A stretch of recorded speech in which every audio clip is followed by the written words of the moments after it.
Hello and welcome. Thank you so much for joining me today.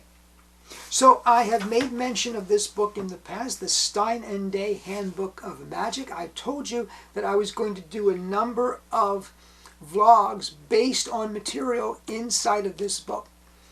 I was reading along. Now the chapter that I was reading is Why Do People Like Magic? That is chapter 2. Why do people like magic? He begins the chapter with a quote from Henning Nelms. He says, any relationship between the illusions you like to present and those your audiences like to watch is purely coincidental. I love that quote. But Henning Nelms, Magic and Showmanship, a great book in and of its own right. Many consider that to be a must-read for every magician. I agree. I think you should if you've not done so already.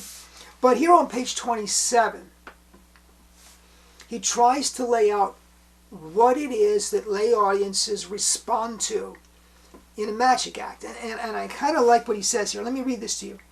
A magic show gives us back a tantalizing promise of longed-for powers. Ultimately, it hints that the harsh natural laws governing our lives may themselves be illusions.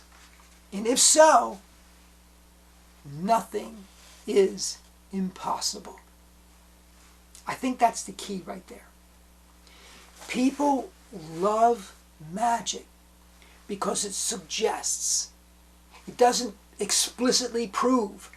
It doesn't bang over the heads, but it suggests that there are limitless possibilities, that you can do anything. The magician, whether the magician stage is a theater or a living room, the magician on stage is suggesting to the audience that there are limitless possibilities, that you don't need to be confined.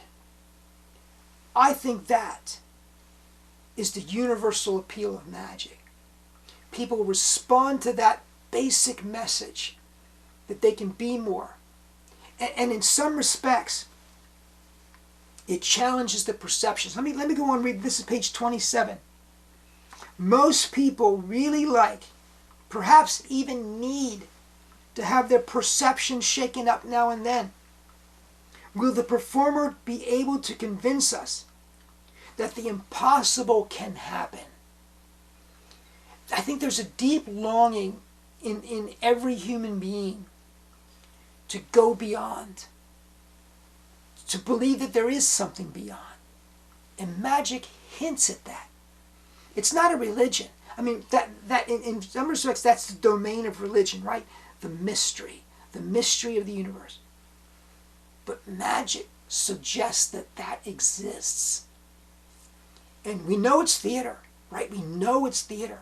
But in our hearts, we're longing for that impossible to be possible. And that's what magicians can offer our audiences. I think that is the universal appeal of magic. Folks, I hope you've enjoyed this. Thank you so much for joining me. Please comment down below. Please subscribe if you've not done so already. I'll see you next time.